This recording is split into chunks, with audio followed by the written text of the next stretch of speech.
दोस्तों पिछली वीडियो पे हम लोगों ने देखा था फर्जी मौलाना का काला सच। आज की वीडियो पे हम लोग देखने वाले हैं हिंदू गुरुओं का काला सच, जो काफी ज्यादा इंटरेस्टिंग होता है, पॉइंट ऑफ पॉइंट। तो बिट्टू भाई आपका क्रेडिट हमने डिस्क्रिप्शन पे दे दिया है। लेट्स को दोस्तों स्टार्ट करते हैं। भगवान, मेरे पापा ने मुझे एक बात कही थी, भगवान मानने की चीज है, जानने की नहीं।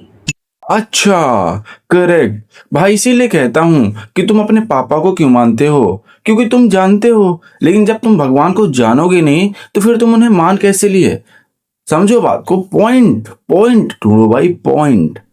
ये बात मान लो चुपचाप, जानो कुछ मत। That's the master stroke every धार्मिक गुरु प्लेज। तुम इनसे कुछ भी बात कर लो, first thing they do is to force you to stop using your brain. शुरू में ही तुमको अपना कॉमन सेंस और दिमाग लगाने से ही रोक देंगे। ये बहस मत करो, जो बोल रही हूँ चुपचाप मान जाओ। अब देखा जाए तो ये इतना बुद्धिहीन वाला कथ्य है जिसकी कोई हद नहीं। मानना मतलब अंधकार है। इस जिंदगी में माना कुछ भी नहीं जाता भाई साहब। मैथ में भी तुम एक्स मानते हो तो फिर एंड में जाकर उसको प्रूव करोगे, नहीं कर पाए तो जान जाओगे कि शुरू में गलत। ये बेस्ट एग्जाम्पल है भाई, समझो इसे, ठीक है, बेस्ट एग्जाम्पल। मैं मौलवी को भी देखा था भाई, उनके भी थोड़ा ऐसे ही रहते हैं, और हिंदू गुरुदेवों का भी कुछ ऐसा ही है। मैं क्या बताऊं भाई, खुद का धर्म खुद ही बदनाम कर रहे हैं। मान लिए थे, जो चीज असल में है उसको माना नहीं जाता। तुम एक इंसान के बच्चे हो, मानते हो कि जानते हो? मैं अधिकतर नास्तिक लोगों को आप देखिए, उनको अगर पूछे ना भगवान को मानते हैं तो उनके पास एग्जैक्ट रीजंस नहीं होते कि क्यों नहीं मानते। बस नहीं है, दिखा नहीं, मुझे नहीं दिखा तो नहीं है। तो तुम्हें तो बहुत चीजें नहीं दिख रही। उन्होंने देखो भाई, भगवान एक ऐसी चीज है ना जिसे तुम पा सकते हो, है ना, जान सकते हो, उसे मान सकते हो। ये कौन सी बात हुई भाई, उसे जानो ना भाई, वो क्या चीज है, क्या कहना चाह रहा है। अब तुम्हें मैं कह दूंगा कि ये भगवान है, इसे तुम भगवान मान लो, तुम मान लोगे? नहीं मानोगे ना, तुम जानोगे उसके बारे में क्या सत्य कह रहा है। तो यही इनके कहनों पे तुम मान लेते हो। भगवान को जानोगे तब ना सही राह में चलोगे, मानने से तुम गलत ही राह में जाओगे यार। अपने परदादा को देखा था, दादा से सुना है, पापा से सुना है कि थे, मैंने तो नहीं देखा। तो मैं जेनेटिक्स होता है भाई, खून होता है, थोड़ा चेहरा भी मिलता है, कलर मिलता है।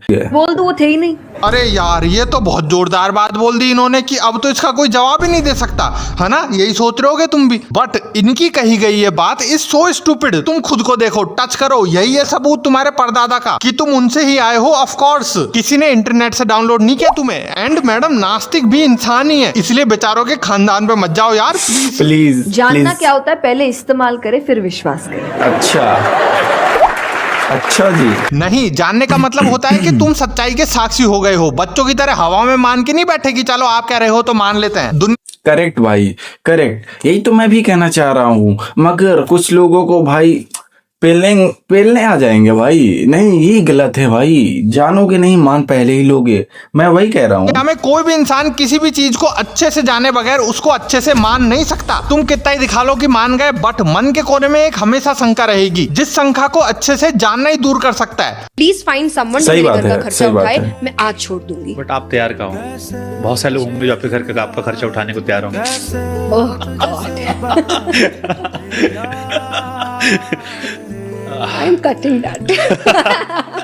दुर्भाग्यवश अपनी कथाओं में ये कृष्णा जी की प्रेम भक्ति के भजन सुनाती है। नाम इनका जया किशोरी है, जिसमें किशोरी के दो मतलब होते हैं, युवती या फिर भगवान कृष्ण जी की भक्ति करने वाली, कृष्ण जी की प्रिय। और बातें देखो कैसी कर रही है। इनकी बात का सीधा सीधा मतलब ये निकलता है कि ये कह रही है कि फिलहाल मैं भजन करती हूँ पैसे के लिए, और अगर कोई और पैसे दे ही दे इनको तो फिर सब छोड़ देगी ये। ठीक है, सच्चाई एक्सेप्ट। फिर ये कैसे भक्ति है भाई? पैसे कमा सकते हो भाई, ठीक है, लेकिन फिर ये कैसे होगा कि तुम कोई खर्चा चला ले तो फिर तुम छोड़ दोगे? ओहो, ये क्या भाई? कर ली अच्छी बात है, पर मैं भक्ति, धर्म, ज्ञान, संस्कार सिखा के समाज का भला करती हूँ, ये गलतफहमी तो मत पालो। सीधा बोलो, पैसे दोगे तो धर्म दूंगी। और पैसे कितने लूंगी? 10 से 12 लाख। हाँ, ये इनकी एक कथा का चार्ज है। क्योंकि हम आपके जीवन में, आपके इतना तो इंजीनियर नहीं कमाते भाई। बच्चों में संस्कार लेकर आपके जीवन में भला कर रहे हैं, आपके जीवन को आसान बना रहे हैं, आपको सकारात्मकता से जोड़ रहे हैं, और एंड ऑफ द डे आपको भगवान से जोड़ रहे हैं। और ठीक है, करवा ली इनसे कथा, फिर कथा में क्या ज्ञान देती हैं ये? अच्छा, यहाँ कितने ऐसे हैं जिन्हें पता है कि ठाकुर जी मोर पाक क्यों लगाते हैं? उन्हें पवित्रता पसंद नहीं। मोर कभी भी शारीरिक संभोग नहीं करते। उन्हें संतानें कैसे होती है? मोर रोते हैं आंसू गिरते हैं, मोरनी उस आंसू को पीती है और उससे उन्हें सहन करना। ओ मतलब मोर साले लॉन्ग डिस्टेंस रिलेशनशिप में है। अच्छा, मैं अब इधर मोर की वो फुटेज नहीं दिखा सकता, बट जो इन्होंने बोला कि वो क्या नहीं करते बस वही सर्च कर लेना यूट्यूब पे ही। तो संभोग को ही इन्होंने अपवित्र बता दिया। Very good. इनकी कथा में इतनी भीड़ पड़ी है, सब इंसान के बच्चे हैं, ये खुद भी है और सब अपवित्र हैं। सिर्फ इंसान जात नहीं, पशु पक्षी सब। इसीलिए तो भगवान को इंसान कैसे पा सकता है जब वो अपवित्र है? भाई सोचो जरा इस बार, इस पर गौर करो थोड़ा सा, तब तुम्हें समझ आएगा ना भाई। तुम्हें तो भाई मानना है, मान लो भाई। फिर तो भाई ये पापी दुनिया खत्म करो, क्योंकि अब तक ये टेक्नोलॉजी नहीं आई किसी भी जीव के पास कि आंसू पीकर बच्चा हो जाए। और बाय द वे इन्होंने इतना बड़ा लांछन धरती के सभी जीवों पे क्यों लगा दिया? क्योंकि सिर्फ ये प्रूव करने के लिए कि कृष्ण जी मोर पंख क्यों लगाते हैं। सही है भाई। भक्ति में इतनी लीन हो गई है कि जिसकी जरूरत नहीं है उसका भी ऑन द स्पॉट सबूत बना के पेश कर रही है ये देवी जी। बट शायद अपन ही नहीं समझ पा रहे होंगे इनका सही तात्पर्य। बाद में ये लल्लन टॉप के इंटरव्यू में पहुंची जहां इन्होंने जया किशोरी से पूछा कि क्या वो मोर आंसू बच्चा क्या कर रहे थे आप, तो इनका जवाब, कहते हैं ना आप सीखते हो चीजें, जैसे आपने कहा सुनते हैं लोगों से, और कई बार आप विश्वास कर लेते हैं कि किसी ने, इतने बड़े व्यक्ति ने बोला है तो सच ही होगा। अच्छा मतलब ये भी हमारी गलती है। और फिर आप उस बात को आगे लेकर जाते हो। जैसे देखिए, मैं आई वॉज वेरी यंग, आप धीरे धीरे चीजें सीखते हो। और उस दिन मेरी जिंदगी की एक सीख मुझे जब मिली थी, जब मुझे पता चला कि नहीं ऐसा कुछ नहीं, जो मैं अपनी कथाओं में भी कहती हूँ कि आप मेरी बात पे भी आंख बंद करके भरोसा मत करिए, अपना रिसर्च आप खुद करिए। लो सुन लो, मतलब देवी जी ने अभी इन्होंने कहा था भाई कि मैं तुमको भक्ति के मार्ग में लाती हूँ, है ना, भगवान से जोड़ती हूँ। अब फिर मेरे ऊपर विश्वास मत करो भाई। मैं नहीं जानती, मैं नहीं जानती भाई, मेरे ऊपर विश्वास ही मत करो।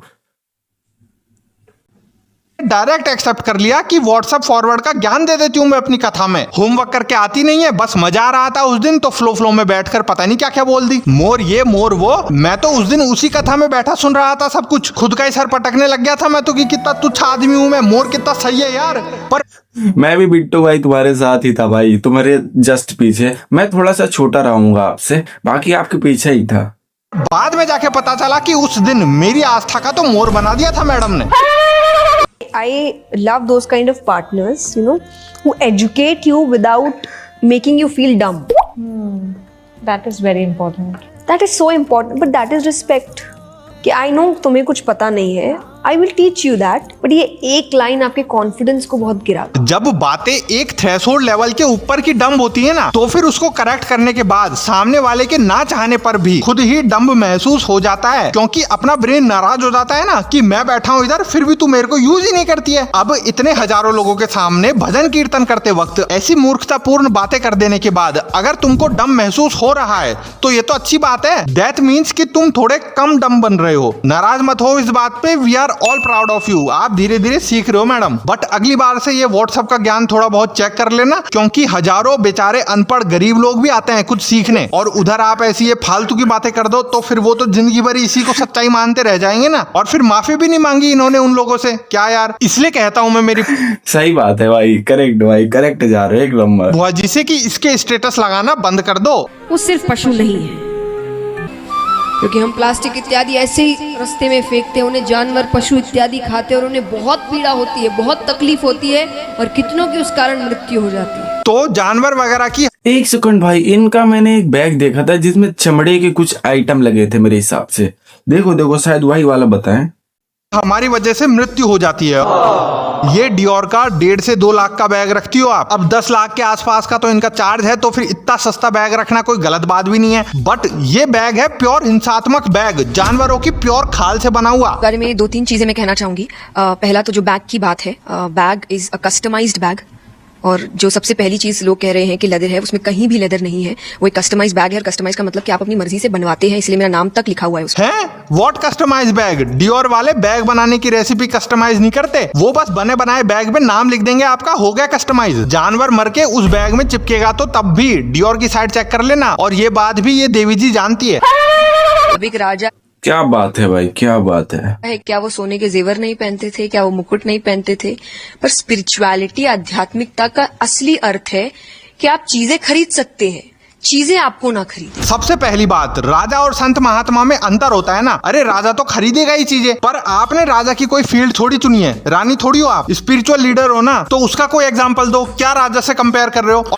यही तो भाई, राजा से क्या कंपेयर, वो पूरा राज्य चलाता है तो उसे तो करना ही पड़ेगा भाई मैगी मैगी, क्योंकि उसका रोला होना चाहिए, नहीं तो उसके राज्य की बेइज्जती हो जाती कि ये राज्य बहुत गरीब है, दूसरे राज्य वाले बेइज्जती करते हैं। परंतु ये तो संत हैं भाई, ये तो मतलब इन्हें भक्ति में लीन रहना चाहिए। मैं किसी पे ये नहीं कह रहा तुम खरीदो चाहे नहीं खरीदो, अच्छी बात है भाई, है तो खरीदो, लेकिन जो फिर तुम्हारा एक अलग एग्जाम्पल, फिर ये एग्जाम्पल, कंफ्यूजन भाई चारों तरफ से। और राजा भी फैशन के चक्कर में सोना वगैरह नहीं पहनता था, वो उसको एज अ वस्त्र ही पहनते थे, अपने राज्य की आन बान शान दिखाने के लिए। और दूसरी भाई। बात, चीजें आपको ना खरीदे से इनका तात्पर्य है कि आप चीजों के पीछे पागल ना हो जाओ, किसी चीज का नशा ना हो जाए, है ना। हाँ सही है, तो फिर ऐसी तो नहीं है जया किशोरी। आप चीजें खरीद सकते हैं, चीजें आपको ना खरीदें। मुझे एक की शौक बहुत ज्यादा है, जो रेगुलरली जिसपे खर्चा होता है कि हर 1-1.5 साल में लेटेस्ट हाँ। लेमन येलो आया तो वही चाहिए। अब और कलर आई थिंक 14 के समय या 13 के समय ऐसा हुआ था, तो मुझे डेट्स का पता नहीं क्या अचानक होता है, तो सितंबर के आसपास ही निकलता है हमेशा नया।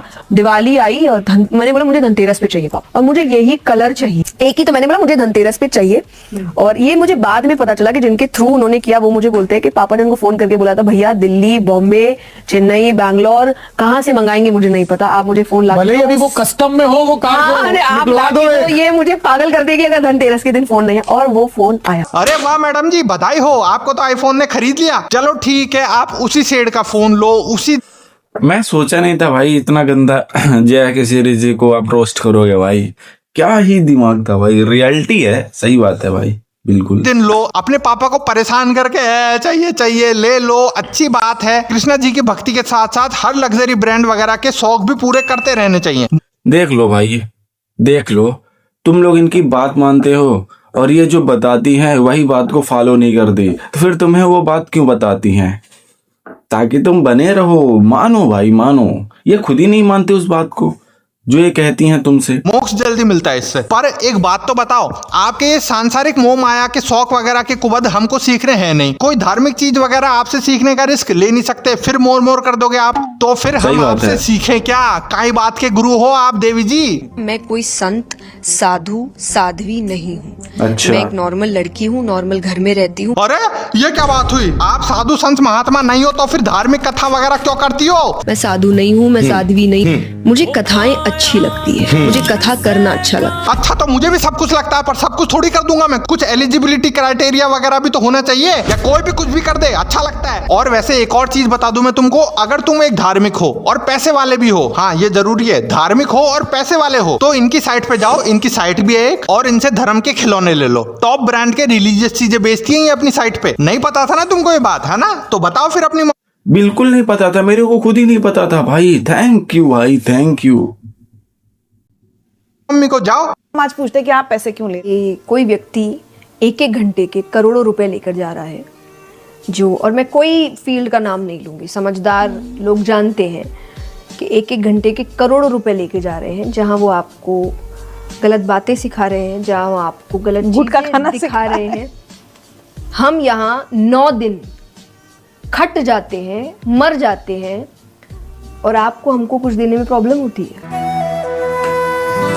बस यही तो रोना है मेरा आपसे देवी जी, कि आप प्रभु की आराधना करते हुए घट जाते हो, मर जाते हो। अरे मत करो ना फिर। असली के प्रभु भक्त जो भजन करते हैं वो तो भजन करते वक्त बड़े आनंद से भर जाते हैं, और आप इधर इतना संघर्ष करके भजन करती हो, बड़ा एहसान कर रही हो आप तो भगवान पे। आराम करो घर पे जाके, आईफोन में नेटफ्लिक्स के साथ। इसीलिए आपको कष्ट नहीं देना चाहते हम लोग, है ना।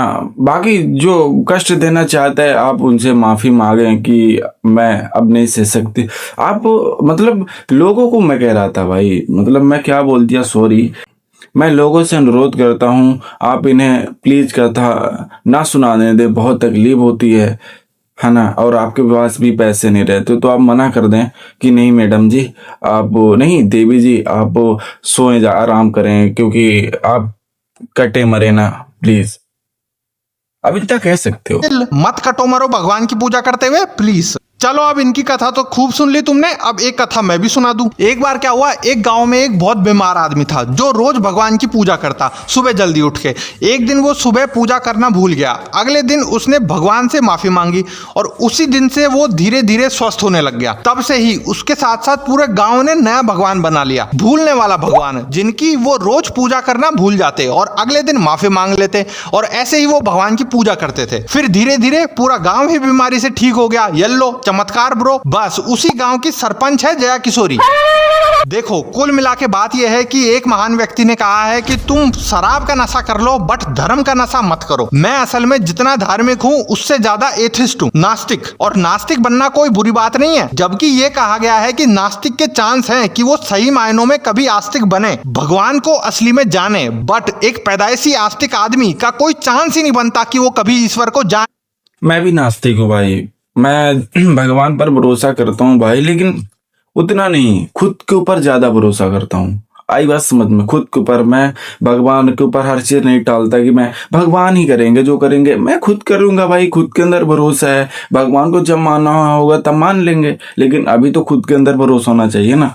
नहीं, अगर तुम भगवान को अभी से मान रहे हो ना भाई, गलत काम मत करो, बिल्कुल गलत काम से हट जाओ। लेकिन तुम पूरा टाइम भगवान के ऊपर लगा रहे हो, जो करेंगे भगवान करेंगे, ये भगवान ने किस्मत में लिख दिया, तो तुम हो भाई। फिर मैं नहीं बोल सकता भाई कुछ। सॉरी, अगर तुम्हें बुरा लग रहा तो सॉरी, माफ कर देना भाई। जान भी सकता है क्योंकि वो साला पहले से ही सब कुछ जान बैठा है। क्या जानेगा? आज के जमाने में हर कोई सो कॉल्ड स्पिरिचुअल लीडर भगवान को असल में सिर्फ यूज में ले रहा है, भगवान के नाम पे खुद को स्पॉन्सर कर रहा है। वो दे आर ऑल फ्रॉड भाई साहब, ऑल। और ये नादान महिला जानती नहीं है क्या कि कृष्ण जी ने खुद अर्जुन के हर प्रश्न का उत्तर दिया, उसे हर चीज बताई, ना कि ये बोल दिया कि वत्स मान जाओ चुपचाप, जानो मत, बात खत्म। फिर तो 2 मिनट की भी नहीं रही गीता। अभिनव अरोरा और जया किशोरी दोनों में समानता है, दोनों ने ही अपना ये धर्म का बिजनेस बचपन में ही शुरू कर दिया था। बट दुख की बात यह है कि ये थोड़ा स्मार्टली चीजें टैकल करती गई और ये गोलू मोलू बाबू फंस गया, क्योंकि इन देवी जी ने तो पहले से ही सब कुछ प्लान कर रखा है। कुछ गड़बड़ हो गई तो बैकअप डायलॉग रेडी है। I think I would say कि मैं एक साधु या संत हूँ, और मैं कोई संत साधु साध्वी नहीं हूँ। I am just a girl next door. लो अब बोलो क्या कर लोगे? अगर इनसे भी कुछ गलती हो गई ना तो तुम खुद ही आगे से माफी मांगकर साइड में हट लेना, क्योंकि इनको लाखों की फीस देने के बावजूद ये कोई गारंटी वारंटी नहीं देती। ये एंड में एटीट्यूड दिखाते हुए यही बोल देगी, अपना रिसर्च आप खुद करिए। अपनी ऑडियंस को तो इन्होंने बेवकूफ समझ रखा है, मे बी जरूरत भी नहीं है। डियोर बैग के काउंटर जवाब में सपाट नॉनसेंस कि वो तो मैंने कस्टमाइज बनवाया था, नो लेदर, राजा भी लेते थे, मैं भी ले ली। Happy with the bag, I am happy without the bag. हाँ बस आईफोन की बात अलग है, उसके लिए तो मैं मेरे पापा के साथ ही कलेश कर दूंगी, लॉन्च से पहले चाहिए। सही भाई, सही बात है भाई। आईफोन के लिए पागल, बिल्कुल भाई, आईफोन चाहिए। वो भी जो इनको चाहिए वही चाहिए, जो मिल रहा नहीं भाई, जो इनको पसंद है वही वाला चाहिए। समझ रहे हो? पागल तो बिल्कुल नहीं है भाई। आपको लगता है ये पागल है? नहीं, भगवान मानने की चीज है, जानने की। इतिहास में आज तक जो भी बड़े बड़े कांड हुए, विश्व युद्ध से लेकर हमारे इधर हिंदू मुसलमान तक, सब लोगों के मानने से ही हुए। एक जना कुछ और मान रहा है, दूसरा कुछ और, लड़ लो फिर, मर गए लाखों करोड़ों। और चलो अब थोड़ा मेरे पर्सनल ओ ये वाली बातें सही कही भाई बिट्टू भाई आपने। भाई सही में अभी तक ये वाले इस तरह की बातें मैंने कभी सोचा ही नहीं था भाई, कि धर्म के नाम पर। सही बात है भाई, ओशो को एक बार मैंने सुना था। ठीक है ठीक है, और भी सुनते जाओ अगर चाहो तो। मैं असल में बहुत बड़ा आस्तिक आदमी हूँ, प्रभु को बहुत मानता हूँ, पर इसका मतलब ये नहीं कि जानू ना, ये तो बहुत जरूरी है भाई मेरे। आई एम आस्तिक but according to society I am नास्तिक, बिकॉज मैं नहीं करता रेगुलरली पूजा पाठ, जस्ट कभी कभार बस। सही में सेम टू सेम भाई। पता नहीं कैसे मेल खा जाता है भाई, पता नहीं कैसे, दिमाग दिल सब भाई। मैं सोच रहा था भाई अभी तक ना मेरे जैसे कोई होगा नहीं, लेकिन अब मिल रहे हैं भाई मेरे जैसे, आप जैसे कोई और। क्रेजी सीन भाई। प्रभु के लिए ग्रेटफुल जरूर हो जाता हूँ, ईश्वर के लिए धन्यवाद। For this I make sure कि इस पे मैं अब मन से लगन से काम करूँ, क्योंकि कर्म ही है असली धर्म। जय श्री कृष्णा। और अगर तुम भगवान पे इतने रुपए या कुछ और चढ़ा के, मेरी तरफ से भी जय श्री कृष्ण, जय श्री राम। सबको मानता हूँ, लेकिन भाई खुद के ऊपर विश्वास करता हूँ। सबसे पहले भगवान को पहले जानूंगा, इसके बाद मानूंगा। देखो आई बात समझ में। बाकी आप लोग जानो भाई मेरे से कोई गलती हो गई तो मेरे को माफ करना भाई, सॉरी। खुद को कष्ट देके उनसे कुछ काम निकलवाना चाहते हो? भाई चिल ब्रो, भगवान don't give a damn about it. अगर तुम दिन में 10 बार हनुमान चालीसा पढ़ के ये उम्मीद लगा रखे हो कि बजरंगबली राम जी के प्रति अपनी आराधना छोड़ के तुमको नौकरी या छोकरी दिलवाने आएंगे, जाग जा बाबू, थोड़ा होश में आ जा। कभी कभार तो लगता है भाई कि धार्मिक गुरुओं ने जरूरत से ज्यादा प्रेशर बांध रखा है इंसानों पे, कि अगर रोड पे ड्राइविंग करते हुए भी मंदिर के आगे सर नहीं झुकाया तो भगवान बुरा मान जाएंगे। हाँ तुमसे ही कह रहा हूँ मैं, कम ऑन ब्रो, भगवान को चूना मत लगा कि फूल तोड़कर उन पे चढ़ा दिए। अबे वो पहले से ही चढ़ा हुआ है भगवान पे फूल, खिला हुआ इतना सुंदर, तूने तोड़ के मार दिया उसे। तो फाइनली एक आखिरी बात और बोलना चाहूंगा कि ये सब मेरा ओपिनियन था। तुम अगर किसी बात से एग्री नहीं करते या पूरे वीडियो से ही एग्री नहीं करते हो तो कोई बात ना, मैं तुम्हारे डिसएग्रीमेंट से एग्री करता हूँ। सबको अपना ओपिनियन रखने का हक है। Chill, share your opinion. Video and तक देख ली तो भाई अगर मेरी बातें तुम्हें बुरी लगे तो मेरे को माफ कर देना भाई, ठीक है। मैं कुछ नहीं कर सकता, सबको तुम अपना ओपिनियन रख सकते हो, मैं अपना ओपिनियन रख सकता हूँ, ठीक है। तो बिल्कुल मुझे माफ कर देना। मैं किसी को बिल्कुल हेट देना नहीं चाहता, ना ही मैं किसी से हेट करता। सबकी जिंदगी अलग अलग है। मेरी तरफ से जय श्री कृष्ण, जय श्री राम।